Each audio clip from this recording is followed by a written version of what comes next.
জলমগ্ন ঘাটালে ভেলায় করে শ্মশানে নিয়ে যাওয়া হচ্ছে প্রাক্তন কাউন্সিলরের স্ত্রীর দেহ।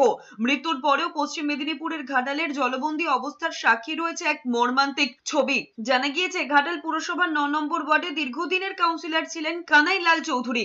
রবিবার সকালে তার স্ত্রী মারা যান। বিপাকে পড়ে ডিঙির পেছনে কলার ভেলা বেঁধে বেশ কিছুটা পথ যেতে হয় তাদেরকে।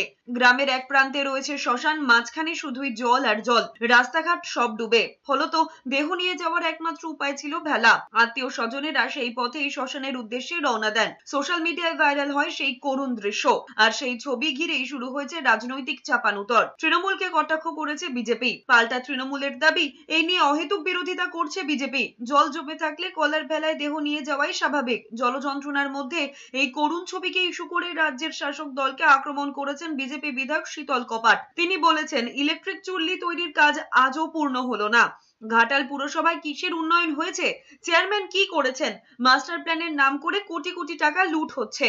ঘাটাল পৌরসভার ৯ নম্বর ওয়ার্ডের দীর্ঘদিনের কাউন্সিলর স্বর্গীয় কানাইলাল চৌধুরী মহাশয়ের স্ত্রী মনসা চৌধুরী তার মৃতদেহ দাহ করার জন্য কলা গাছের ভেলা করে নদীতে ভাসিয়ে নিয়ে যাওয়া হচ্ছে। চেয়ারম্যানের স্ত্রীকে যদি দাহ না করা যায়, এটা আমাদের কাছে খুব লজ্জার বিষয়। এই ঘাটালের চেয়ারম্যান অপদার্থ, অযোগ্য, কাটমানিখোর, ঘুষখোর। লুট করার জন্য চেয়ারম্যান হয়েছে, ঘাটাল পৌরসভাকে সিন্ডিকেট বানিয়েছে।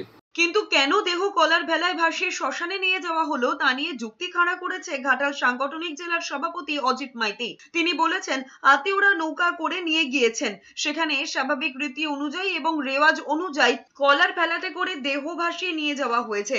ওখানকার স্বাভাবিক রেওয়াজ অনুযায়ী, রীতি অনুযায়ী কলার ভেলা বা বাঁশের ভাড়াতে করে মৃতদেহটা যেখানে শ্মশান চুল্লি সেখানে নিয়ে যাওয়া হয়। এটা কোনো ভাসিয়েও দেওয়া হয়নি, ওরা সেইভাবেই কলার ভালাতে করে নিয়ে গেছে, দিয়ে ওপাশে গিয়ে শ্মশান চুল্লিতে ওর দাহ করা হচ্ছে এবং খুব শান্তিপূর্ণ, সুশৃঙ্খল ওই ওয়ার্ডের সবাই মিলে থেকে মৃতদেহ দাহ করেছেন। তীব্র বর্ষায় প্রতি বছরই ঘাটালের এই জলবন্দী দশা যেন এক অভ্যস্ত ছবি, কিন্তু তা বলে মৃতদেহ কলায় ভাসিয়ে শ্মশানে নিয়ে যাওয়া, মানবিকতার প্রশ্নে সেই দৃশ্যই যেন ফুটে উঠছে বাস্তবের নির্মমতা।